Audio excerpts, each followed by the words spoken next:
벌써 한 해가 저물어가고 있습니다. 이맘때면은 회사마다 직장마다 막년이니 연말 모임이니 얼마나 바쁜 스케줄로 바쁜 모임으로 바쁜 시간을 보내야 하는지 모릅니다. 그러다가 우리는 한 해를 보내고 또 새해를 맞이해야 할 것입니다.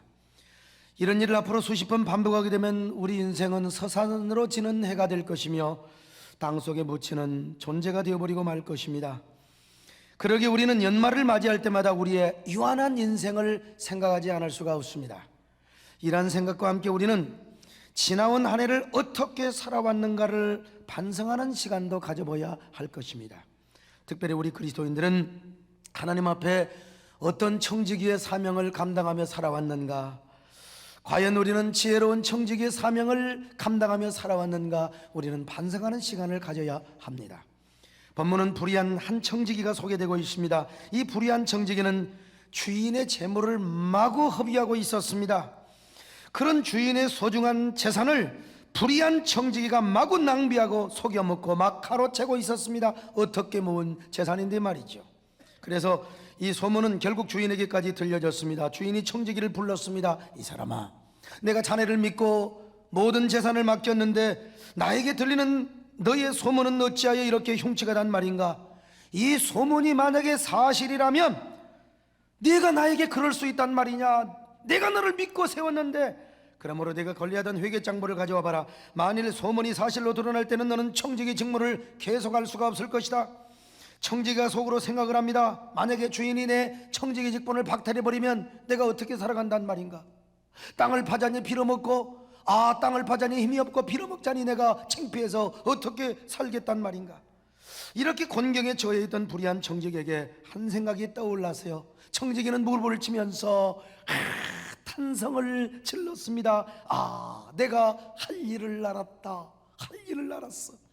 불의한 청지기는 마침내 주인에게 빚진 자들을 불러 모았어요. 그리고 믿을 만한 사람들, 관계가 좋은 사람들에게 빚 문서를 다 고쳐줬어요. 자기 멋대로 빚쟁이들에게 빚을 탕감해주고 만 것이 아니겠습니까? 예컨대 기름 100말 빚진 자에게 빨리 우리 빚 문서 고쳐버리자. 그래서 빚을 50말로 탕감을 해주는 거 아니겠습니까? 밀백석 빚진 자에게 80석으로 탕감을 해주는 거 많은 거 아니겠어요?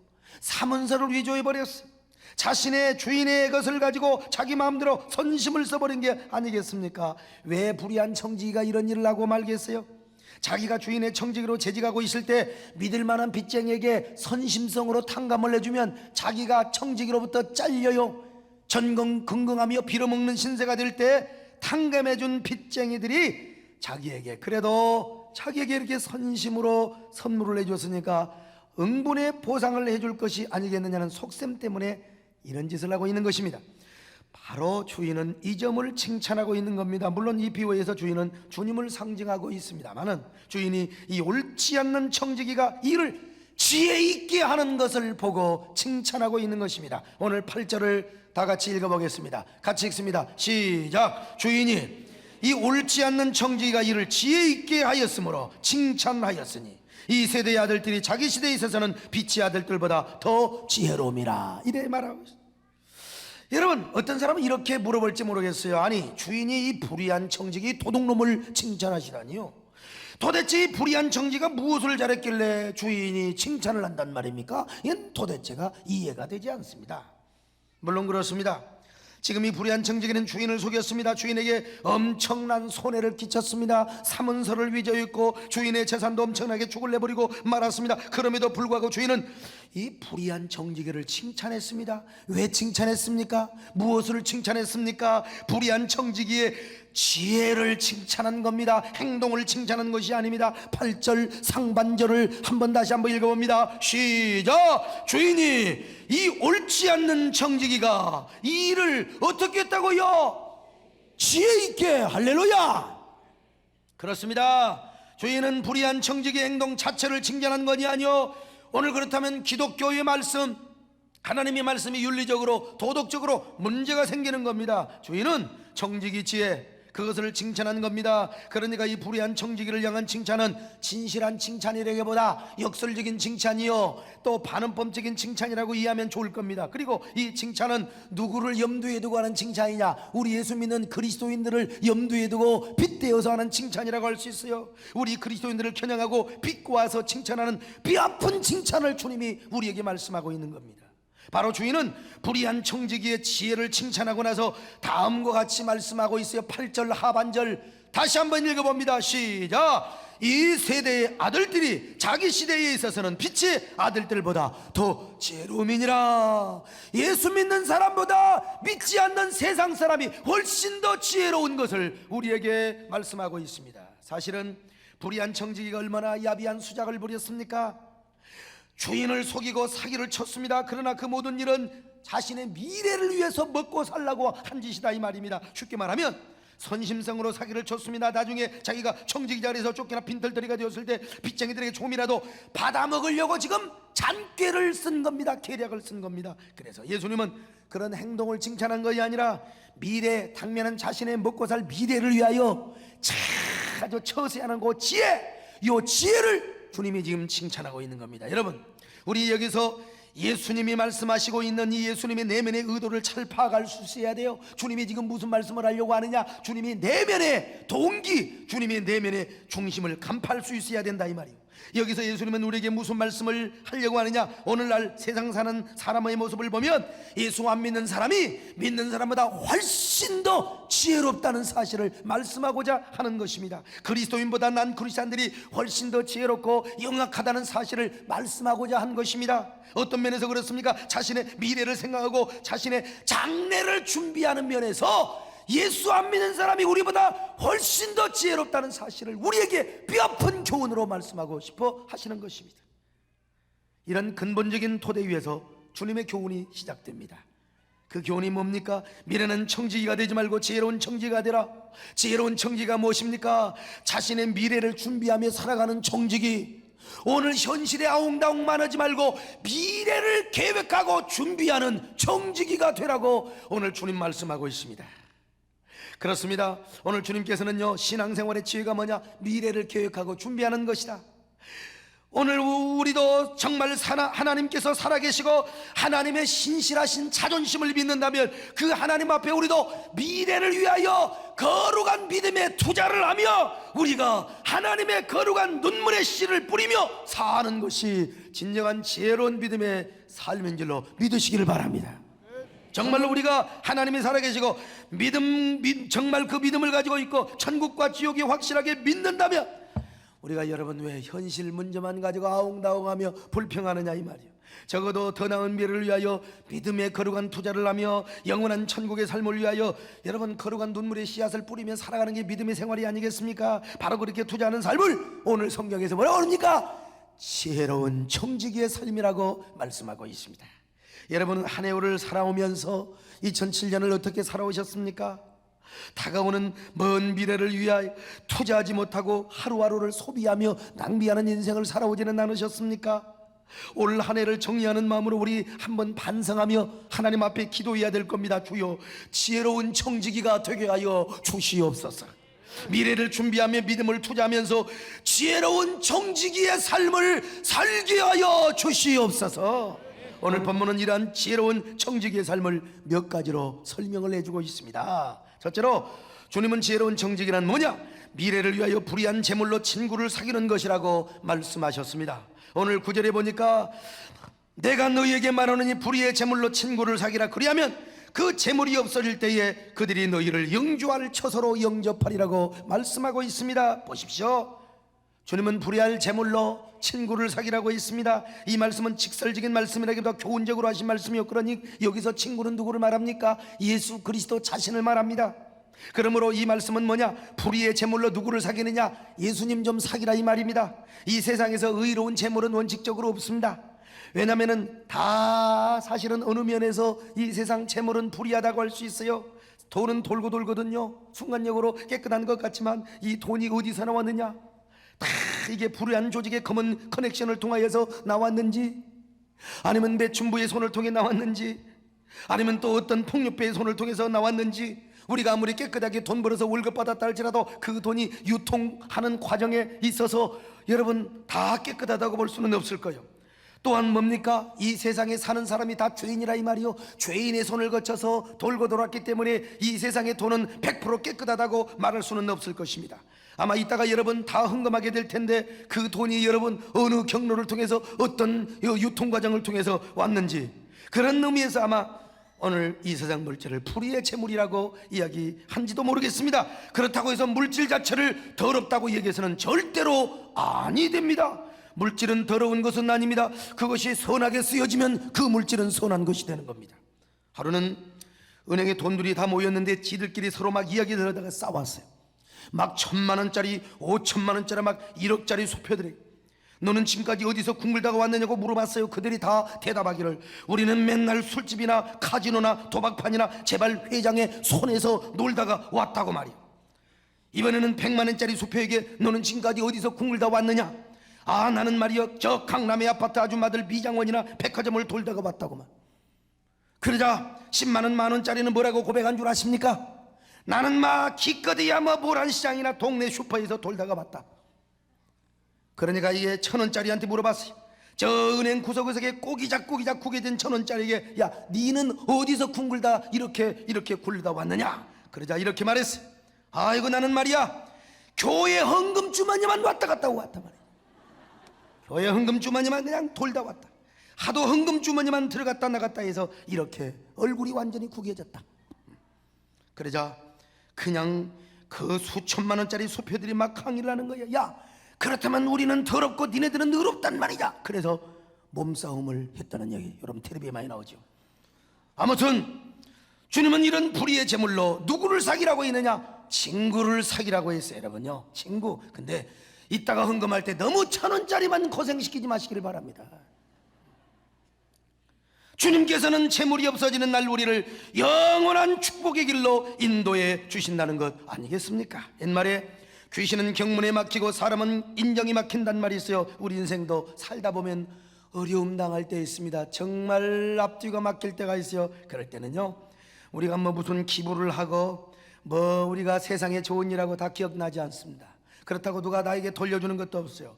정말로 하나님 앞에 정직하게 주님께 바친 것, 눈물로 씨 뿌려 놓은 것, 이것만이 주님 앞에 돌아오고 이것이 내게 정말로 열매를 맺게 된다는 사실을 경험하시게 될 겁니다. 그래서 우리가 부족하지만 눈물의 씨를 뿌리고 하나님 앞에 충성하지 않습니까? 그러면 하나님께서 그 물질을 다 갚아주시고 더 높이 날아가게 하시는 것 아니겠습니까? 그리고 마지막 날이 영광의 처소에서 영원한 천국에서 우리가 입성할 때 우리 하나님이 우리를 따뜻하게 친구처럼 맞이해 주신다고 오늘 본문은 말씀하고 있습니다. 오늘 뭐라고 말합니까? 그리하면 그 재물이 없어질 때에 그들이 너희를 영주할 처소로 영접하여 줄 것이라고 말씀하고 있습니다. 여러분, 이 세상에서도 돈 가지고 안 되는 게 없습니다. 자본주의 사회에서 죽을 사람도 살릴 수 있을 만큼의 돈의 위력이 여러분 돈에 있는 것입니다.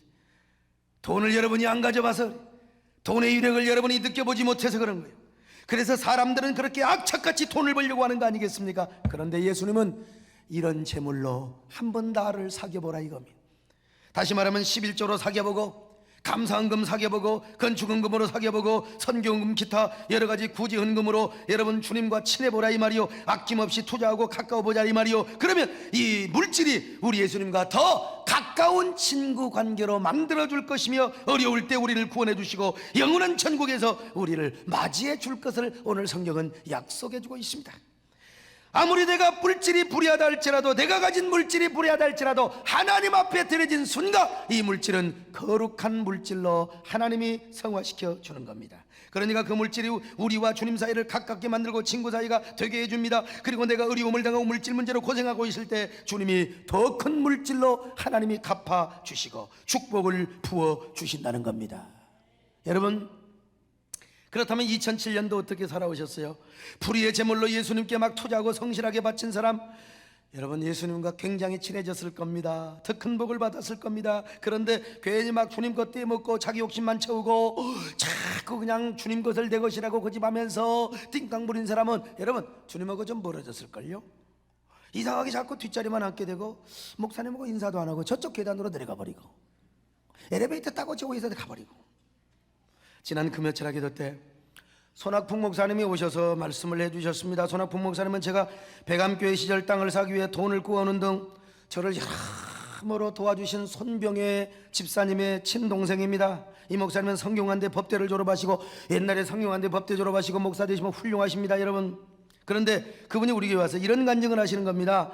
목사님의 교회에 다니는 아무개 집사님 부부가 있는 청계천에서 용달차를 몰고 다니면서 한 주일에 11조를 5만원 6만원씩 하시는 집사님 부부가 있어요. 그런데 하루는 의정부를 가게 될 일이 있어서 수입이 배가 올랐어요. 그냥 그 주간에 12만원을 해야 돼요. 그런데 12만원 떼기가 너무나 아까워 목사님은 모르시겠지. 그리고 6만원만 딱 입마이 포켓하고 6만원만 11조를 한 겁니다. 근데 돌아오는 길에 주일에 안 믿는 저 친척 결혼식이 있어가지고 교회에서 식사도 안 하고 두 부부가 용달차를 몰고 가는데 이 사각지대에서 이게 백밀러에 안 보여서 그냥 확 핸들을 돌렸다 차를 받아버렸어요. 이게 티코나 받았으면 좋았을 텐데 어떻게 바꿔보니까 벤츠 600이요. 벤츠 600. 차 앞문이 쏙 들어가 버렸는데 차 주인이 하는 말이 내가 이 차가 얼마인 줄 아느냐, 2억 5천만 원짜리다. 차 탄 지 3일밖에 안 돼. 내가 기분 나쁘고 재수가 없어. 내가 이거 다 안 차고 싶다 이거야. 그러니까 이 차 당신이 2억 5천만 원 주고 사가라 이거야. 나 여러 소리 할 것 없다. 이 차 사가라 이거야. 여러분, 그 용달차 운전하는 분이 저 역촌동에 사는 분이 2억 5천이 어디 가있어요. 사정 해가지고 이제 문짝만 갈기는 문짝 하나에 얼마냐? 2천만 원이야. 문짝, 여러분요, 절대 벤츠는 와도 피해 가시기를 바랍니다. 문짝 하나 박아도 2천만 원이야. 2천만 원. 2천만 원 내일까지 가져오는 내 어찌 돈이 있어요. 그나저나 목사님 앞에 와서 우선요, 제가 해약을 하면 내일 모레 이거 돈이 나오니까 제발 교회에서 좀 구워주세요. 2천만 원 좀 해주세요. 얼마나 빌길래 목사님이 여러분 조건을 삼으셨다는, 오늘 저녁에, 그러면 주일날 저녁에 내가 11조 6만 원 떼먹고 벤츠 받아가지고 내가 지금 2천만 원 물어주게 됐다. 교인들 앞에 간증을 해라. 그러면 내가 2천만 원 구워주겠다. 여러분, 혹시라도 그런 일 있으면 저한테 오세요. 간증하면 저도 구워줄래요. 근데 그런 일이 없기를 바랍니다, 여러분요. 자, 그래서 그 부부가 와서 목사님 앞에 눈물로 회개하고 눈물로 간증했다는 얘기를 들은 적이 있어요. 여러분, 난 그런 말씀을 들으면서 혹시 우리 교회 안에도 그런 사람이 없었을까. 얼굴 보니까 고개 숙인 사람이 있어서 있는 것도 같기도 하고. 우리 어리석은 삶을 고집하지 맙시다. 그런 고집으로 하나님의 것을 숨기고 좀 떼어먹으려고 하다가, 여러분, 우리 고집 피우다가 손해보지 마십시다. 올 한 해 가기 전에 가슴에 손을 얹고 눈물로 회개하며 하나님 앞에 나아갑시다. 회개하며 헌신을 결단합시다. 두 번째로, 지혜로운 청지기는 지극히 작은 것에도 충성을 해야 한다는 겁니다. 오늘 10절에 보니까 지극히 작은 것에 충성된 자는 큰 것에도 충성되고 지극히 작은 것에 불의한 자는 큰 것에도 불의한다고 했습니다. 사람은 주로 작은 것에 간구합니다. 큰 일에는 열심인데 여러분, 아닙니다. 반드시 알아야 됩니다. 적은 일에 충성해야 큰 일에도 충성해요. 적은 일에 불의하면 적은 일에도 큰 일에도 불의하게 되어 있는 겁니다. 우리가 가만히 보면요, 평신도 때도 막 땡땡이 치고 별로 충실하지 않는 사람 나중에 신학에서 목회해야 해도 별로 이렇게 성실하지 못하더라고요. 보니까 막 이 평신도 때 막 아웃사이드에서 막 깽깽거리고 막 산업가 따먹고 자꾸 그냥 불평하는 사람 보면요, 신학교 가서도 막 데모나하고 목회할 때도 참 보면요, 큰 교회 비판이 나오고 큰 교회 때문에 개척기 못한다고. 나 이런 사람 많이 봤어요, 여러분요. 이게 평신도 때도 구역장 잘하고 성가대 잘하고 주일학교 교사 잘하고 이런 분들이 나중에 소명받아서 목회하면 목회도 잘하는 걸 봐요. 우리 장로님들도 마찬가지입니다. 장로님들도 막 평신도 때 막 깽깽거리고 이런 사람들 장로대도 맨날 깽깽거려요 그냥. 근데 우리 교회 장로님들은 깽깽거리는 사람 하나도 없습니다, 여러분. 자기들끼리 하면 하고 있어요. 우리 교회는 전부 긍정적인 사람입니다. 세된 교회. 여러분, 우리 존경하는 조용규 목사님도 칭찬하는 교회라고 여러분 이야기하지 않습니까? 한국교회가 세된 교회 장로님들을 다 칭찬하고 있어요. 왜? 다 순종하고 긍정적인 분들이라고요. 저 자신도 마찬가지입니다. 저는 신학교 다닐 때부터 큰종의식이 있었습니다. 나는 앞으로, 저는 메뚜기 컴플렉스 이런 거 없어요. 나 지방신학교 다녔지만 나는 앞으로 세계적인 사역을 한다. 큰 교회 한다. 큰 목회 한다. 그렇다고 해서 적은 일을 절대로 간과하지 않았습니다. 교사할 때 교사에 충성하고 성가대에 충성, 성가대 나 빠진 적 없어요. 난 구역장도 얼마나 잘했는지 몰라요. 돈 3만 원 받고 수습전도사 할 때 얼마나 열심히 했는지 몰라. 이거는 우리 선광현 목사님이 보증합니다. 내가 그때 중등부 맡았을 때 우리 선 목사님이 중등부 학생회장이 있거든요. 그때부터 글 쓴다고 주보 만들고 그러더니 역시 글쟁이가 되더라고요. 그런데 내가 얼마나 열심히 했는지, 그래서 중등부 유년부가 얼마나 많이 부흥한 줄 아세요, 여러분요? 저는 개척교회 할 때도 큰 교회 한 번도 비판해 본 적이 없습니다. 왜 큰 교회를 비판합니까? 저는 여의도 순복기가 얼마나 부러워, 조용기 목사님 얼마나 기도한 줄 아십니까? 가락동에서 개척교회 하는데 그냥 명성교회나 막 여의도 순복기가 막 대형교회 막 전부 버스로 교인들을 다 훑어가는 거예요. 갈 길로 막 다 긁어가는 거예요. 그냥 막 허허 막 가락시장 앞에 차 대놓고 아파트에 대놓고 다 긁어가는데 막 배가 아파가지고 내가 그런 적 없어요. 주여, 저 버스들이 가다가 절대로 빵꾸나지 않게 해 주옵소서. 내가 얼마나 기도하고 여러분 잘 되라고 기도했더니 하나님께서 요즘은 막 우리 교회 막 버스로 다 훑어오잖아요. 그냥 사람은 오히려 그분들을 위해서 기도하고 존경하고 열심히 따라가려고 하니까 하나님이 복을 주시고, 이것이 나는 뭐냐? 내 그릇의 됨됨이고 내 마음이라고 나는 이렇게 자랑할 수 있어요. 우리 개척교회 때부터 있는 분들이 알잖아요. 오늘 젊은 나이에 하나님이 놀라운 은혜와 축복을 준 것은 나는 적은 일에 충성했어요. 교사 때부터 신학교 때부터 나는 성가대 적은 일에 충성을 했더니 하나님이 큰 일에도 충성을 할 수 있도록 하나님이 축복해 주셨습니다. 여러분, 적은 일에 충실하시길 바랍니다. 남 밑에 있는 직장생활 하신 분들이요, 내가 직장생활도 충실해야 오너로 사업할 때도 하나님이 축복해 주시는 거예요.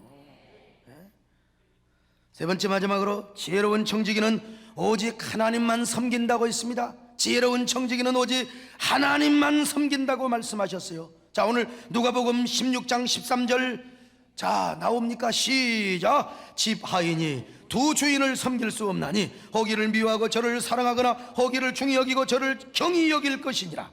너희는 하나님과 재물을 겸하여 섬길 수 없느니라 그랬어요. 여러분, 어떠한 정도 두 주인을 섬길 수가 없어요. 양다리 걸치면 안 됩니다. 오늘 예수님은 하나님 한 주인만을 섬기는 자가 지혜로운 청지기라고 말씀하고 있습니다. 오늘 본문을 보니까 하나님이 경쟁의식을 갖고 있네요. 우리 하나님도 우리 하나님이요 경쟁의식을 갖고 있어요. 하나님 보시기에 감히 우리 마음에서 하나님 섬기는 마음을 차지할 정도로 하나님이 우리 마음에 계시는데 그 자리를 하나님을 물리치고 그 자리를 차지할 정도로 경쟁하고 있는 존재가 하나 있어요. 그게 뭔 줄 아세요? 맘몬, 돈입니다. 얼마나 대단한지, 돈은 돈으로 끝나는 게 아니라 현대인에게 있어서 하나의 우상이고 맘몬 신이 되어 현대인의 우상을 숭배를 받을 정도가 된다는 겁니다. 그래 주님이 말씀하셨어요. 돈과 겸하여 하나님을 섬기지 마라. 재물과 겸하여 하나님을 섬기지 마라. 그것 가지고 하나님을 사귀고 그걸 가지고 하나님을 섬겨야지. 그것과 동시에 하나님을 섬기지 마라. 이것이 지혜로운 청지기의 삶이라는 겁니다. 이게 바로 우리의 미래를 준비하는 것이고 영원한 미래를 계획하는 겁니다. 여러분, 2007년 어떻게 살아오셨나요? 지혜로운 청지기로 살아오셨습니까? 어리석은 청지기로 살아오셨습니까? 성실한 충성스러운 청지기로 살아오셨습니까? 불충한 청지기로 살아오셨습니까? 2007년도 길 잃은 청지기로 살아오지는 않으셨습니까? 어리석은 길 잃은 청지기로 살아오지는 않으셨습니까? 탕자의 길에 섰다면 다시 지혜로운 청지기 길로 돌아오십시오. 지혜로운 청지기가 되어 우리 하나님을 기쁘시게 하십시다.